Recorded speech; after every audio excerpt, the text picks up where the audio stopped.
کہ ہم اس کے ساتھ موے اور اس کے ساتھ جی اٹھے، سو ہم اس کی نظر میں پاک اور بے الزام اور بے عیب ہوں گے، اور یہ کیا ہی جلالی بات ہے۔ سو آپ صلیب کی بات کر رہے ہیں، لیکن آپ صلیبی لہو اور اس کے بدن کی جسمانی موت میں امتیاز کر رہے ہیں، یعنی مسیح کی صلیبی ہمیں موت۔ ان دونوں کی ضرورت تھی۔ ٹھیک ہے، ہماری صلح مسیح کے لہو کے وسیلے جی، سے ہوئی، اور مسیح موت کی کے صلیبی وسیلے، موت کے وسیلے سے موت بھی بذات موت کا خود، مفہوم جی ہاں، بذات خود اور اس عداوت سے ہماری رکھنے گری والی فطرت سے نمٹتا بدکار گیا۔ فطرت۔ 22ویں آیت میں لکھا ہے اس کے جسمانی بدن کی موت کے وسیلے، وہ صلیبی موت پر بات کرے گا، لیکن پولس اس کے جسمانی بدن کی موت پر زور کیوں دیتا ہے؟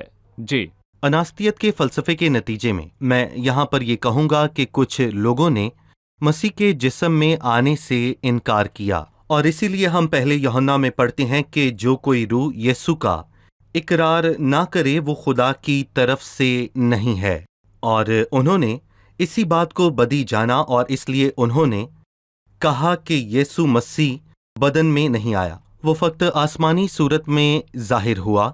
لیکن بائبل یہاں پر کہتی ہے پس صورت میں لڑکے کے خون اور گوشت میں شریک ہیں، تو وہ خود بھی ان کی طرح ان میں شریک ہوا۔ اور پولس یہاں جسمانی بدن پر زور دیتا ہے، اور اس نے جسم اختیار کیا اس دنیا میں جینے کے لیے نہیں بلکہ سب کی خاطر موئے۔ سو یہاں پولس مسیح کے جسمانی بدن میں آنے کی تصدیق کرتا ہے، جی بالکل، جو پہلے خارج اور برے کاموں کے سبب سے دل سے دشمن تھے، تاکہ وہ تم کو مقدس، بے عیب اور بے الزام بنا کر اپنے سامنے حاضر کرے۔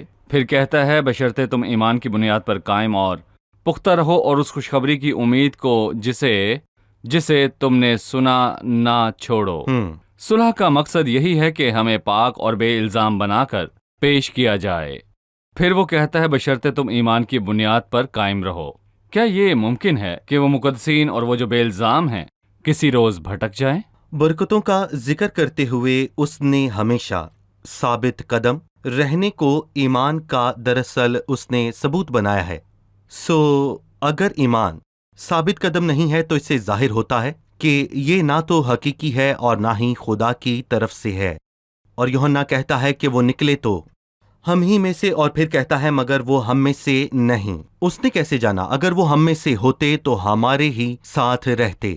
دیکھیں، ثابت قدمی ایمان کے اختیار کو ظاہر کرتی ہے، یہ فقط مذہبی ایمان نہیں جو میں کہوں گا کہ کسی بھی سبب سے ڈگمگا جائے۔ صحیح، یہاں لیں گے ہم ایک وقفہ، اور پھر مہمانوں کے سوالات کے ساتھ حاضر ہوں گے۔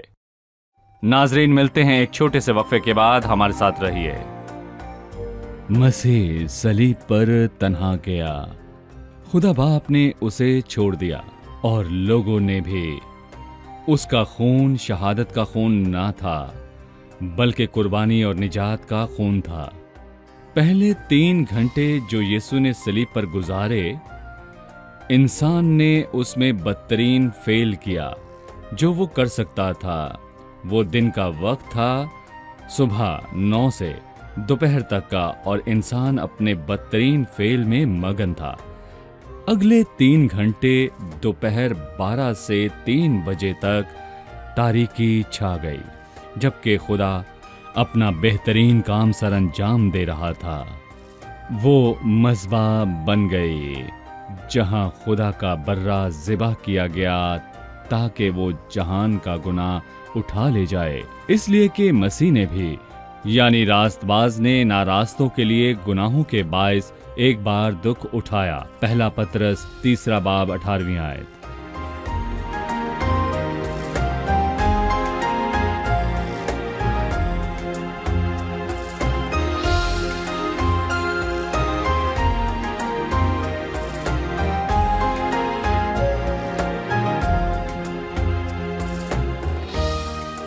خوش آمدید، آئیے چلتے ہیں مہمانوں کی جانب اور جانتے ہیں ان کا سوال۔ جس حصے میں آپ نے مسیح کے خون اور اس کے جسمانی بدن کی موت میں فرق کیا، وہ بات میرے لیے کچھ زیادہ واضح نہیں صلح ہے۔ کا موضوع۔ جی بالکل۔ بھائی یوسف، صلح کے موضوع کو واضح کیجیے۔ مسیح کے لہو کے وسیلے سے صلح اور مسیح کی موت کے وسیلے سے صلح۔ جی، در حقیقت میں کہوں گا کہ ہم کو دونوں کی ضرورت تھی، کیونکہ ہم نے گناہ کیا، اور بات یہ بھی سچ ہے کہ لہو کے سوا کچھ بھی گناہوں کو دھو نہیں سکتا، اور بغیر خون بہائے معافی نہیں۔ لیکن ہمارا مسئلہ گہرے گناہوں کے ارتکاب سے بڑھ کر تھا، کیونکہ ہماری فطرت میں خدا سے دشمنی تھی، اور ہم دل سے اس کے دشمن اور کاموں سے شریر تھے۔ اور اس فطرت کو خدا کی نظر سے دور کرنا لازمی تھا۔ پر یہ کیسے ممکن تھا؟ جب مسیح موا تو ہم اس کے ساتھ موے، جب وہ دفن کیا گیا تو ہم بھی اس کے ساتھ دفن ہوئے، اور جب وہ جی اٹھا تو ہم بھی اس کے ساتھ جی اٹھے، لیکن گری ہوئی فطرت کے ساتھ نہیں بلکہ مسیح میں نئی فطرت کے ساتھ جی اٹھے۔ میں کہوں گا کہ ہمیں پاکیزگی کے لیے یسوع کے لہو کی ضرورت تھی، بالکل ویسے ہی جیسے آسمان اور زمین کی چیزوں کو۔ لیکن یہاں پر میں یہ بھی کہنا چاہوں گا کہ ہمارا مسئلہ زیادہ پیچیدہ تھا، کیونکہ ہماری فطرت خدا کی دشمن تھی، اور مسیح کا مرنا اور اس کا دفن ہونا لازم تھا تاکہ ہماری گری ہوئی فطرت اپنے انجام کو پہنچے۔ دوسرے الفاظ میں مسیح کے لہو نے ہماری خطاؤں کو ٹھکانے لگایا، جبکہ مسیح کے جسمانی بدن کی موت نے ہماری گری ہوئی بدکار فطرت کو ٹھکانے لگایا۔ ہماری پرانی انسانیت اس کے ساتھ مسلوب کی مردہ گئی، دفن اور تمام ہوئی۔ صحیح۔ بھائی یوسف، چلیے اسی آیت کی طرف چلتے ہیں جس پر ہم غور کر رہے تھے، بشرطے تم ایمان کی بنیاد پر قائم اور پختہ رہو اور اس خوشخبری کی امید کو جسے تم نے سنا نہ چھوڑو۔ پولوس خوشخبری کی امید پر بات کرتا ہے، جسے تم نے سنا، جس کی منادی آسمان کے نیچے تمام مخلوقات میں کی گئی، اور اپنے تعارف میں کہتا ہے میں پولوس اس کا خادم بنا۔ اس خوشخبری کی امید سے کیا مراد ہے جس کا پولوس خادم بنا؟ دیکھیں، کلسیوں کے خط میں ہمیں 3 جوڑے ملتے ہیں، اور ان کی طرف اشارہ کرنا اور ان کے بارے میں جاننا بہت اچھا ہے۔ وہ تمام مخلوقات میں جھوٹنے والوں میں سب سے پہلوٹا تھا۔ یہ پہلا جوڑا ہے، پر فرق کیا ہے؟ کیا مخلوقات سے تعلق میں وہ تمام مخلوقات سے پہلوٹا ہے، اور نئی مخلوق کے تعلق میں وہ مردوں میں سے جھوٹنے والوں میں سب سے پہلوٹا ہے؟ اور دوسرا، صلح کے 2 دائرے ہیں، اسی کے وسیلے سے اپنے ساتھ میل کر لے، خواہ وہ زمین کے ہوں یا آسمان کے۔ لیکن صلح کا ایک دائرہ اور بھی ہے، اس نے اب ہم سے میل کر لیا ہے، ایک عام دائرہ ہے ان سب چیزوں کا، خواہ آسمان کی ہوں یا زمین کی۔ اور خوشخبری جسے تم نے سنا نہ چھوڑو، جس کے بارے میں کہوں گا کہ جس کی منادی آسمان کے نیچے تمام مخلوقات میں کی گئی، اور میں پولوس اس کا خادم بنا، اور اس خوشخبری کا خادم جس کی منادی آسمان تلے سب مخلوقات میں کی گئی۔ اور جب ہم ذرا آگے بڑھتے ہیں تو اسے کہتے ہوئے سنتے ہیں، جس کا میں خدا کے اس انتظام کے مطابق خادم بنا جو تمہارے واسطے میرے سپرد ہوا، تاکہ میں خدا کے کلام کی پوری منادی کروں۔ پولوس اس کا خادم ہے جو ساری دنیا پر کی گئی، لیکن میں کہوں گا کہ وہ خدا کے کلام کا بھی خادم ہے، جس میں وہ تمام بھید ہیں جو ایمانداروں کے سوا کوئی نہیں سمجھ سکتا کہ خدا کلیسیا ہے، اور ان کا تعلق بائبل کے اصولوں اور تعلیم سے ہے۔ صحیح۔ 24ویں آیت، اب میں ان دکھوں کے سبب سے خوش ہوں جو تمہاری خاطر اٹھاتا ہوں، اور مسیح کی مصیبتوں کی کمی اس کے بدن یعنی کلیسیا کی خاطر اپنے جسم میں پوری کیے دیتا ہوں۔ بھائی بتائیے، مسیح کی مصیبتوں کی کمی اس کے بدن یعنی کلیسیا کی خاطر اپنے جسم میں پوری کرنے کا کیا مطلب ہے؟ جب مسیح نے، جو سارے جلال کا مالک ہے، صلیب پر دکھ اٹھایا تو اس نے 2 طرح کا دکھ اٹھایا۔ پہلا، لوگوں کی طرف سے۔ اس نے لوگوں کی طرف سے دکھ کیوں اٹھایا؟ کیونکہ وہ راست باز تھا اور اپنی راست بازی کے سبب سے لوگوں سے دکھ اٹھایا، اور اس نے خدا سے بھی گناہوں کے سبب سے دکھ پایا، جو گناہ سے واقف نہ تھا، اور اس نے ہمارے واسطے گناہ ٹھہرایا۔ ہم سب کی بدکاری اس پر لادی گئی، اور اس لیے خدا کہتا ہے، اے تلوار تو میرے چرواہے، یعنی اس انسان کو جو میرا رفیق ہے، بیدار ہو۔ اس نے گناہ کے سبب سے خدا سے دکھ پایا، اور راست بازی کے سبب سے لوگوں سے دکھ پایا، اور یقیناً مسیح کفارے کے سب دکھوں میں سے گزرا، اور اس نے کہا تمام ہوا۔ لیکن کیا آپ جانتے ہیں کہ جب اس نے یہ کہا تو کیا ہوا؟ سپاہیوں میں سے ایک نے مسیح کی پسلی کو چھیدا۔ لیجیے، کام تو تمام ہوا۔ اس نے کہا، لیکن مسیح کے لیے ہماری نفرت ابھی باقی ہے، ہمیں اب بھی اس سے نفرت ہے۔ انہوں نے مسیح کی موت کے بعد بھی اسے چھیدا۔ پھر سردار کاہن نے جا کر پلاطس سے کہا کہ ہمیں یاد ہے کہ اس دھوکے باز نے جیتے جی یہ کہا تھا کہ وہ میری موت کے بعد بھی مجھ سے نفرت کریں گے، اور جب وہ جی اٹھا تو انہوں نے سپاہیوں کو رشوت دی کہ کہیں کہ اس کے شاگردوں نے اس کے بدن کو چرایا ہے، اور جب مسیح آسمان پر چڑھ گیا تو وہ اس تک نہ پہنچ سکے، لیکن وہ ان تک پہنچ سکتے ہیں جو کہ مسیح پر ایمان لاتے ہیں، اور وہ انہیں ایذا دیتے ہیں۔ اسی لیے جب ترسیس کا ساؤل ایمانداروں کو ایذا دیتا تھا تو خداوند نے اسے یہ نہ کہا کہ تو کیوں انہیں ایذا دیتا ہے، بلکہ یہ کہا کہ تو کیوں مجھے ایذا دیتا ہے، تو مجھ سے عداوت رکھتا ہے، تو انہیں دکھ پہنچاتا ہے۔ اور ویسے جو کوئی جو مسیح کے لیے دکھ اٹھاتا ہے تو اس کی ایک ہی وجہ ہے کہ دنیا مسیح سے عداوت رکھتی ہے، اور اسی لیے پولس کہتا ہے کہ مسیح کی مصیبتوں کی کمی اس کے بدن یعنی کلیسیا کی خاطر اپنے جسم میں پوری کیے دیتا ہوں جس کا میں خادم ہوں، اور یہ سچ ہے۔ یقیناً اس کا مطلب وہ نہیں جیسا کچھ لوگ سمجھتے ہیں کہ مسیح کا کام صلیب پر ادھورا رہ گیا تھا۔ اس نے دکھوں سے گزر کر جی۔ کہا تمام ہوا۔ پولس یہ کہنا چاہتا ہے کہ اس کے دکھ مسیح کے کام کی شہادت ہیں اور مسیح کے لیے اسی عداوت کا پھل ہیں جو دنیا مسیح سے رکھتی ہے اور اس کے پیروکاروں کو ملتا ہے۔ کفاری کا کام پورا کیا گیا اور خدا اس سے مطمئن ہوا، لیکن دنیا کی عداوت اور نفرت ابھی باقی ہے، اور جب تک ایماندار ابھی باقی ہیں وہ سکھ کا سانس نہ لے پائیں گے، لیکن خدا انہیں ختم نہ کرے گا کیونکہ مسیح جلد آ کر ان کا خاتمہ کرے گا۔ جب پولس کہتا ہے کہ مسیح کی مصیبتوں کی کمی اپنے جسم میں پوری کیے دیتا ہوں، اس سے مراد اس کا جسم ہے۔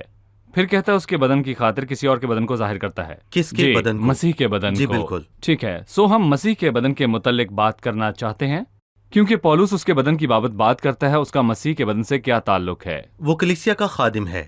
جیسا کہ ہم نے پہلے کہا کہ پولس کی خدمت کے 2 دائرے ہیں، وہ خوشخبری کا خادم ہے جو ساری دنیا میں آسمان کے تلے ساری مخلوق کے سامنے کی گئی، اور وہ کلیسیا کا بھی خادم ہے۔ لیکن میں کہوں گا کہ پوری بائبل میں یہ خطاب کسی کو نہیں دیا گیا، اور میرا خیال ہے کہ کسی اور خادم کو بھی۔ میں کہوں گا کہ یہ نہیں چاہیے جیسا کہ ہم کہہ سکتے ہیں کہ وہ خدا کا خادم یا انجیل مقدس کا خادم ہے یا خدا کا خادم ہے۔ انجیل کا خادم مبشر ہوتا ہے۔ جی بالکل، اور خدا کا خادم کلام کا خادم ہے، لیکن اس لحاظ سے کلیسیا کا خادم ہونا اس بات سے تعلق رکھتا ہے کہ اسے بھیدوں کی وضاحت کے لیے منتخب کیا گیا ہے، اور وہ کہتا ہے میں خدا کے کلام کی پوری منادی وہ کروں۔ بھید مجھے مکاشفہ سے جی، معلوم ہوا، فقط بالکل۔ پولس ہی کو یہ فقط مکاشفہ پولس حاصل کو، ہوا۔ اور اسی لیے پولس کہتا ہے کہ میں نے ایک ہی شوہر کے ساتھ تمہاری نسبت کی ہے۔ بس پولس ہی ایسا کہہ سکتا ہے کیونکہ اس نے کلیسیا کی نسبت مسیح سے کی ہے، اور اس کا اطلاق کسی دوسرے پر نہیں ہو سکتا۔ صرف اور صرف پولس رسول کو اس بھید کو عیاں کرنے کے لیے چنا گیا جو اور زمانوں میں بنی آدم کو اس طرح معلوم نہ ہوا تھا، اور کسی دوسرے رسول کو نہ بخشا گیا کہ وہ اسے ظاہر کرے۔ مجھ پر جو سب مقدسوں میں چھوٹے سے چھوٹا ہوں یہ فضل ہوا ہے کہ میں غیر قوموں میں مسیح کی بے قیاس دولت کی خوشخبری دوں، اور سب پر یہ بات روشن کروں کہ جو بھید ازل سے سب چیزوں کے پیدا کرنے والے خدا میں پوشیدہ رہا، اس کا کیا انتظام ہے۔ صحیح، بہت شاندار وضاحت تھی۔ خدا آپ کے ساتھ ہو۔ ہم ایک وقفہ لیں گے اور پھر مہمانوں کے سوالات کے ساتھ حاضر ہوں گے۔ ناظرین، ملتے ہیں ایک چھوٹے سے وقفے کے بعد، ہمارے ساتھ رہیے۔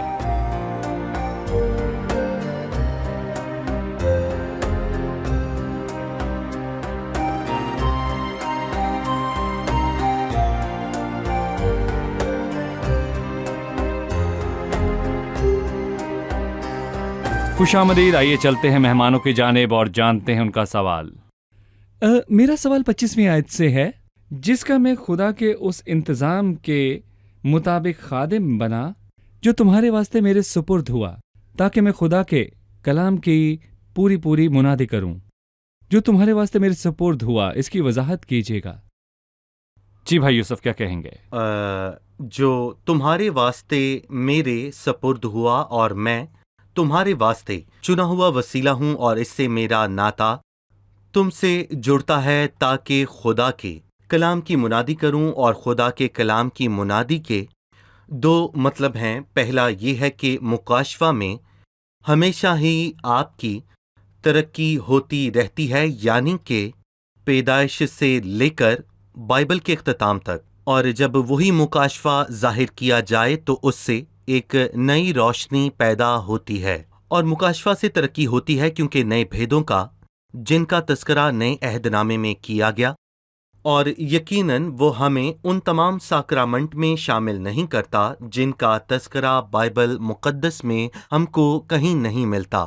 میں بائبل کے بھیدوں کی بات کر رہا ہوں، جیسا کہ ہمیں سائنس سے معلوم ہوتا ہے کہ ارتقاء ہے اور تبدیلی ہے، جیسا کہ ہم بائیولوجی میں یہ پڑھتے ہیں کہ ارتقاء ہے اور دوسرے معاملات میں تبدیلی ہے، پر میں کہوں گا کہ مکاشفے میں ارتقاء ایک بھید ہے۔ ہمیشہ نئی روشنی نظر آتی ہے کہ عورت کی نسل سانپ کے سر کو کچلے گی، اور بائبل کہتی ہے تیری نسل یعنی کہ عورت کی نسل سانپ کے سر کو کچلے گی، اور اس کے بعد بائبل کہتی ہے کہ تیری نسل میں یعنی ابراہیم کی نسل سو ایک نئی روشنی ہے، پھر کواری کی نسل ایک روشنی ہے، اور میں کہوں گا کہ مکاشفہ میں ایک ارتقاء جاری ہے۔ جو تبدیل ہوتا ہے کوئی ایسی بات وہ جس کی پہلے نہیں تھی اور علامات نہ نہیں ہی ملتی۔ علامت موجود تھی، اور پالوس کہتا ہے میں مسیح کا وہ بھید کس طرح سمجھتا ہوں جو اور زمانوں میں بنی آدم کو اس طرح معلوم نہ ہوا تھا، اور یہ بھید مکاشفہ میں ایک تبدیلی ہے، اور پالوس رسول یہاں پر یہ کہنا چاہتا ہے کہ مجھے مکاشفہ کے آخری حصے کو لکھنے کے لیے نہیں چنا گیا، اسے یوحنا نے لکھا، بلکہ مجھے ان حتمی مکاشفات کے لیے چنا گیا جن کی جڑیں پرانے عہد نامے میں نہیں۔ مثلا مکاشفہ کی کتاب کی کچھ جڑیں دانیل کی نبوت میں موجود ہیں، یسایہ میں بھی ہیں، اور زیتون کے پہاڑ پر مسیح یسوع کے خطاب میں بھی ہیں۔ بہرحال مسیح کے کلیسیا سے تعلق کے متعلق پرانے عہد نامے میں کوئی بات موجود جی۔ نہیں ہے۔ مطلب مسیح کی دنیاوی لوگوں سے مستقبل میں ملاپ کی جڑیں پرانے عہد نامے میں موجود ہیں، جبکہ وہ دنیا میں بادشاہی کرنے کو آئے بالکل۔ گا۔ مسیح کا کلیسیا سے تعلق کہ وہ ایک دوسرے کا سر اور بدن ہے، پرانے بالکل۔ عہد نامے میں موجود صحیح۔ نہیں، اسے بھید رکھا گیا تاکہ کلام کی پوری منادی کروں۔ اس کا مطلب یہ ہے کہ یہ وہ مکاشفہ ہے جس کی جڑیں موجود نہ تھی، اور یہ بائبل کا مقصد ہے کہ کلیسیا کے مسیح کا بدن ہونے پر روشنی ڈالے۔ یہاں میں کہنا چاہوں گا، اب کسی کو یہ دعویٰ نہیں کرنا چاہیے کہ میرے پاس نیا مکاشفہ ہے، کوئی ضرورت نہیں، کیونکہ پالوس رسول کہتا ہے کہ تاکہ میں خدا کے کلام کی منادی کروں، اور یہودا کہتا ہے اس ایمان کے واسطے جو مقدسین کو سونپا گیا۔ سو میں کہوں گا کہ اب کوئی نیا مکاشفہ نہیں ہے، اور نہ ہی نئے بھید نہ ہیں۔ ہی نئے بھید ہیں۔ جی ٹھیک ہاں۔ ہے۔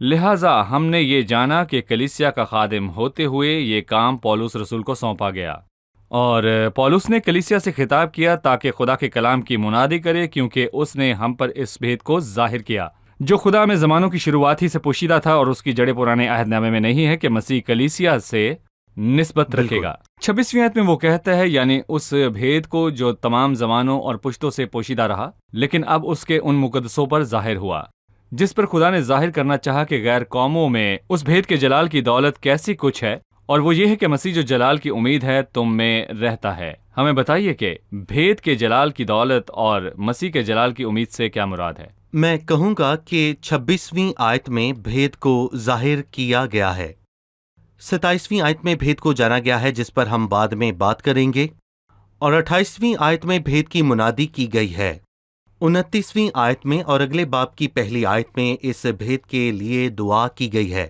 اور دوسرے باب کی دوسری آیت میں اس بھید کی خوشی منائی گئی۔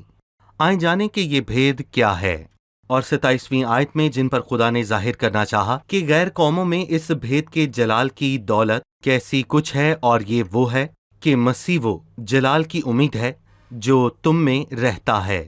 اور پھر پرانے عہد نامے میں مسیح وقتاً فوقتاً یہودی لوگوں پر ظاہر ہوتا رہا، اور یہ بھی ہو سکتا ہے کہ ایک سے دوسری بار ظاہر ہونے میں سینکڑوں سالوں کا فرق ہو، پر جب مسیح مجسم ہوا تو وہ ہمارے درمیان رہا، سو وہ ان میں وقتاً فوقتاً ظاہر ہوتا، اور پھر وہ مجسم ہونے کے وسیلے ان کے درمیان رہا، لیکن آج مسیح غیر قوموں میں موجود ہے۔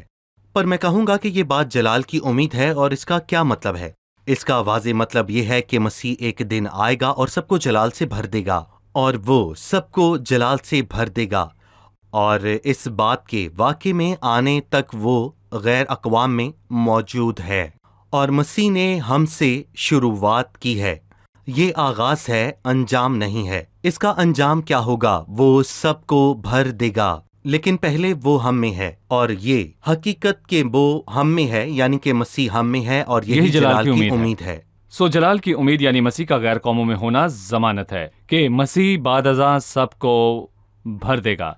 بہت ہی گہری باتیں ہیں بھائی یوسف۔ صحیح۔ 28ویں آیت جس کی منادی کر کے ہم ہر ایک شخص کو نصیحت کرتے اور کمال دانائی سے تعلیم دیتے ہیں تاکہ ہم ہر شخص کو مسیح میں کامل کر کے پیش کریں۔ وہ جمع میں بات کر رہا ہے، وہ کس کے متعلق بات کر رہا ہے؟ میں چاہوں گا کہ آپ اس کے متعلق ہمیں تفصیل سے بتائیے۔ میں کہوں گا کہ بھید رسولوں پر ظاہر کیا گیا، لیکن فقط پولس رسول کو اس کی منادی کے لیے چنا گیا، اور یہاں جب پولس منادی کر رہا تھا تو رسول اس کا ساتھ دے رہے تھے، کیونکہ خدا نے ان سب پر بھیدوں کو ظاہر کیا، لیکن اس کی منادی کے لیے اس نے پولس رسول کو چنا۔ سو پولس رسول نے اس کی منادی کی، اور رسول اس سے متفق تھے، سو انہوں نے بھی اس بھید کی منادی میں شمولیت اختیار کی تھی۔ سو اس بھید کی منادی کے پیچھے پولوس کی رویا یہ تھی تاکہ ہم ہر شخص کو مسیح میں کامل کر کے پیش کریں۔ یہاں کاملیت سے کیا مراد ہے اور کیا اس کا تعلق اس بات سے ہے جس کا ذکر پچھلی آیات میں ہوا جہاں وہ کہتا ہے ہم پاک اور بے الزام ہیں، یہ جانتے ہوئے کہ صلح کے نتیجے میں ہم پاک اور بے الزام ہیں؟ تصور کریں کہ مسیح میرا سر ہے، مسیح مجھ میں ہے، تو کیا کوئی اور مزید کاملیت ہے؟ اور کیا اس سے بھی بڑھ کر کچھ اور ہو سکتا ہے؟ کیا یہ کافی نہیں ہے؟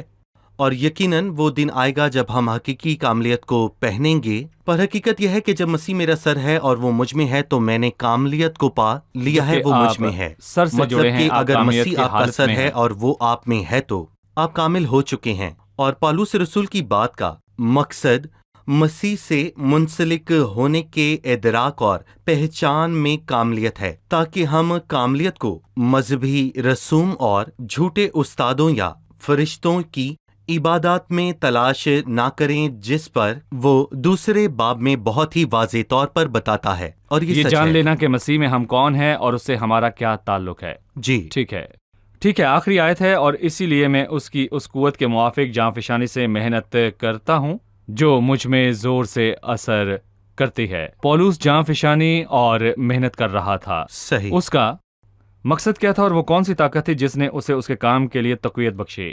جیسا کہ اس نے کہا کہ جس کی منادی کر کے ہم ہر ایک شخص کو نصیحت کرتے اور ہر ایک کو کمال دانائی کی تعلیم دیتے ہیں تاکہ ہر شخص کو مسیح میں کامل کر کے پیش کریں، یہ اس کا مقصد تھا۔ وہ محنت کرنے کے لیے تیار تھا، وہ واقعی محنت کرتا ہے، اسی لیے میں جاں فشانی سے محنت کرتا ہوں۔ وہ کہتا ہے میں محنت کرتا ہوں، دوسرے باب کی پہلی آیت میں وہ کہتا ہے میں تمہارے لیے جاں فشانی کرتا ہوں، اور دوسرے باب میں وہ جاں فشانی اور دعا کر رہا ہے، اور ہمیں جاں فشانی کی منادی کے لیے جاں فشانی اور دعا میں محنت کرنے کی ضرورت ہے۔ شکریہ بھائی خدا آپ کو یوسف، برکت میں دے۔ جانتا ہوں ابھی کہنے کو بہت کچھ ہے لیکن وقت نہیں ہے۔ خداوند آپ کو برکت دے۔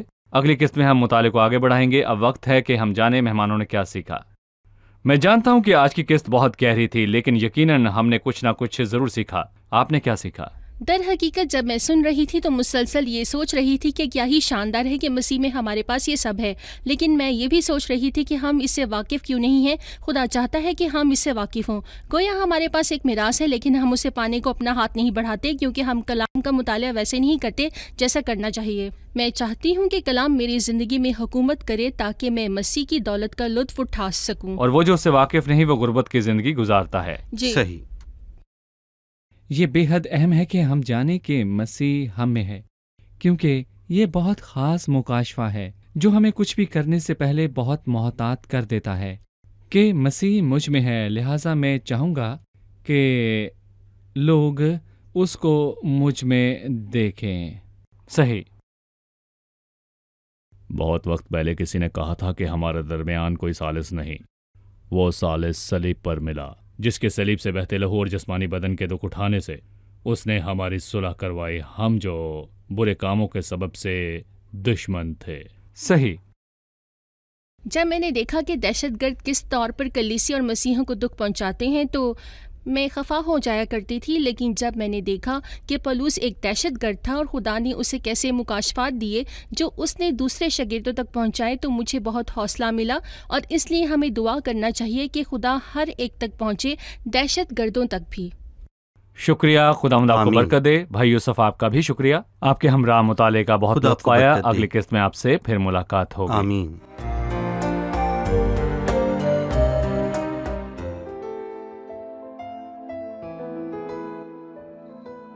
تیرا کلام رہے گا قائم، پہاڑ جب نہ رہے خدایا، تیرے منہ کی ایک بات بھی ٹلے گی نہ چاہے کچھ بھی ہو، تیری مانند یہ ہے زندہ سونے سے بھی قیمتی، میرا دل یہ دے گواہی ہے یہ کتاب عظیم، نازل کرے اپنا کلام، شکستہ دلوں کو سکون ملے، تاریکی دور ہو میری راہیں روشن کر، دل اپنا کلام کثرت سے اے خدا بدل دے، رہائی دے کثرت سے پھل ملاؤ، کلام رہے گا قائم، پہاڑ جب نہ رہے خدایا، تیرے منہ کی ایک بات بھی ٹلے گی نہ